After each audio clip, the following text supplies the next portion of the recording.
After his painful death on the cross, for 40 days, Jesus repeatedly appeared to his followers. On one of these occasions, more than 500 people saw him at the same time. He talked, ate, and was touched. But there's a disturbing detail that few people notice. In several of these encounters, those who loved him most simply couldn't recognize him. How is that possible? What really happened to Jesus' body after the resurrection? And why might these 40 days be one of the most mysterious periods in the entire Bible? What happened between the empty tomb and the ascension to heaven would forever change the course of human history. Dawn was still struggling against the darkness when Mary Magdalene walked the path leading to the tomb. In her hands, she carried spices prepared to honor the dead. In her mind, there was only the pain of a farewell that seemed final. She expected to find a huge stone, Roman soldiers, and a sealed tomb, but nothing she imagined was before her. The stone had been rolled away, the guards had disappeared, and the tomb was empty. Mary's heart raced. She ran to call Peter and John, who hurried back to check the news. The two went in, saw the linen strips carefully left inside the tomb, and left without answers. But Mary stayed. As tears streamed down her face, she refused to leave that place. It was precisely when everyone else had already left that something extraordinary happened before her tired eyes. When she looked into the tomb again, Mary saw two angels sitting where the body had been. Soon after, she noticed the presence of a man behind her. Thinking he was just a gardener, she asked if he had removed Jesus' body. Then came a single word, just her name, Mary. The voice carried a familiarity that was impossible to explain.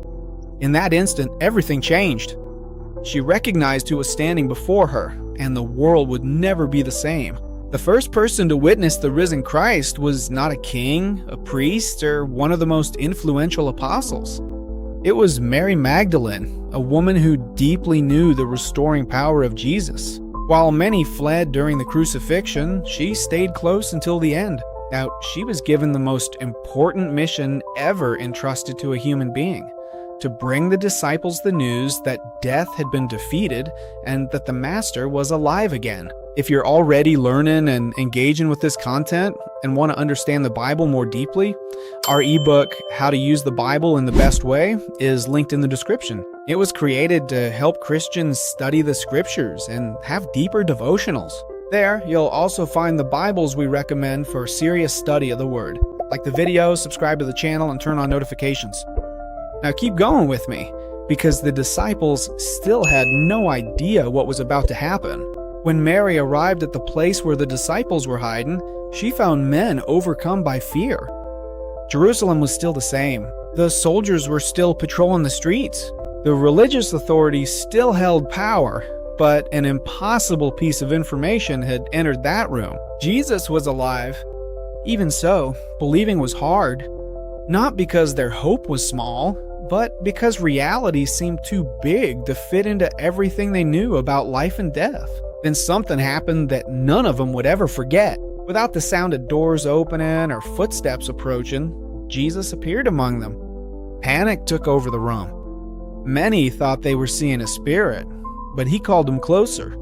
He showed his scarred hands, his wounded feet, and spoke with the same voice they had heard so many times in Galilee. Then he asked for food, took a piece of grilled fish, and ate it in front of them, proving he was really there. But that body had characteristics that went beyond any known human experience. He could be touched, he had flesh and bones, but he also appeared in locked rooms and vanished before the eyes of those watching him. It wasn't just a return to life like what had happened in other miracles. It was something completely new. The same person was still there, with his memories and scars, but now living in an existence that no longer obeyed the old limits. While the disciples tried to understand the impossible, two followers were walking along the road to Emmaus. They talked about Jesus' death and the rumors of the empty tomb.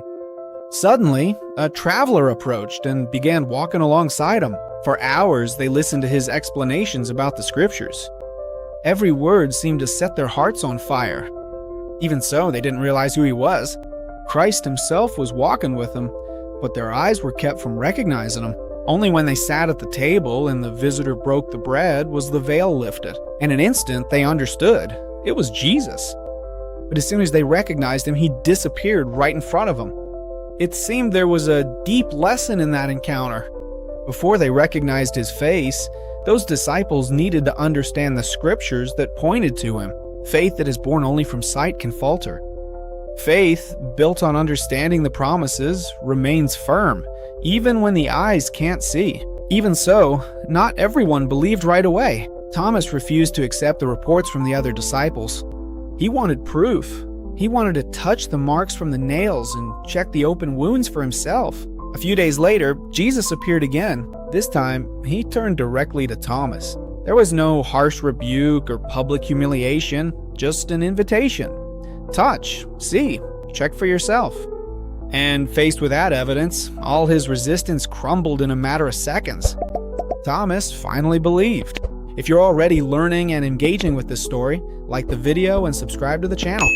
And if you want to better understand the Bible with our help, in the description of this video, you'll find our ebook, How to Use the Bible in the Best Way. It's made for those who want to study the scriptures more deeply and learn how to do powerful devotionals. Stay with me, because Jesus still had revelations and encounters that would completely transform the lives of his disciples. But there was something even deeper happening.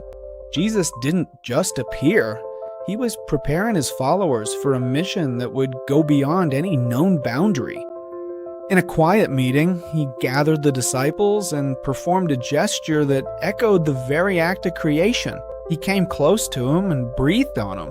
Then he told them to receive the Holy Spirit.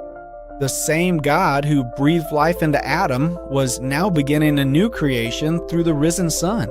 During those 40 days, Jesus didn't just appear to individuals or small groups. Paul would later record an astonishing event. On a single occasion, more than 500 people saw him at the same time. These weren't isolated accounts or individual experiences that were hard to verify. There were hundreds of witnesses sharing the same experience. But among all those appearances, there was one that would be different from all the others. It wouldn't involve crowds or hundreds of witnesses. It would be a private meeting, an encounter that would forever change the life of Peter, the man who had promised loyalty unto death and just a few hours later denied knowing Jesus 3 times by a fire. The disciple carried a silent guilt that no miracle could erase on its own, and the master knew exactly where to find him to restore what had been broken. On the shores of the Sea of Galilee, after an entire night of unsuccessful fishing, the disciples spotted a man on the beach. He told him to cast the net again. When the miraculous catch happened, John immediately recognized who it was. Peter didn't wait for explanations. He jumped into the water and ran toward the shore. There, he found something familiar.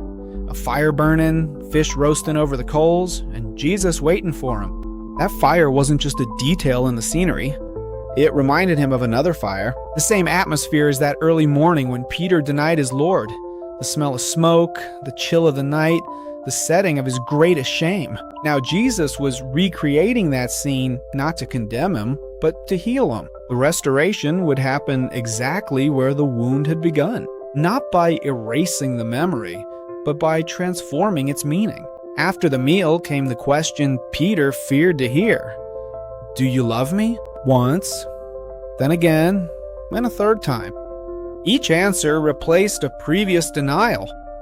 Each declaration of love erased a mark of failure. It wasn't just an emotional conversation, it was a reconstruction. Jesus was giving back to the disciple what guilt had tried to destroy. By the end of the conversation, Peter was no longer the same man who had arrived on that shore. As the days went by, all the experiences began to point toward a single goal. Jesus was preparing his followers for something much greater than they could imagine. It wasn't just about announcing that he was alive. It was about taking this message to all nations.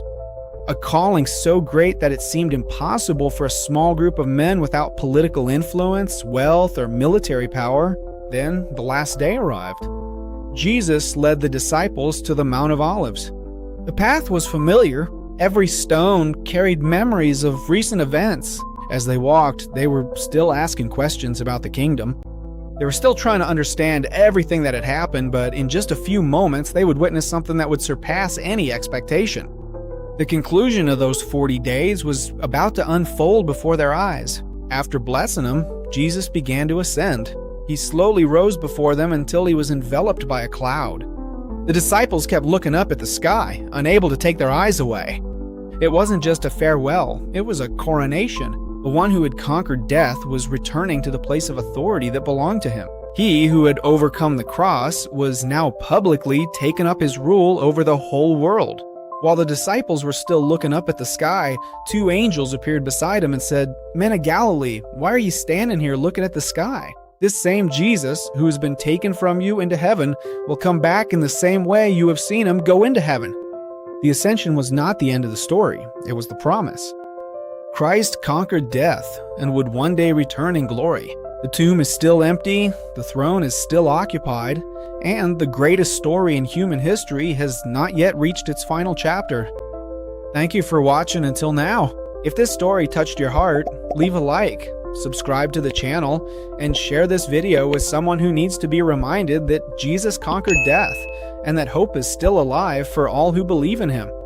And if you want to learn how to study the Bible more deeply and have powerful devotionals, don't forget to check out our ebook, How to Use the Bible in the Best Way, available in the description of this video. And don't leave yet, because the next video that's popping up on your screen will take you to another powerful story from the Bible, full of mysteries, faith, and transformation. Click on the screen and continue this journey with us. May God bless you.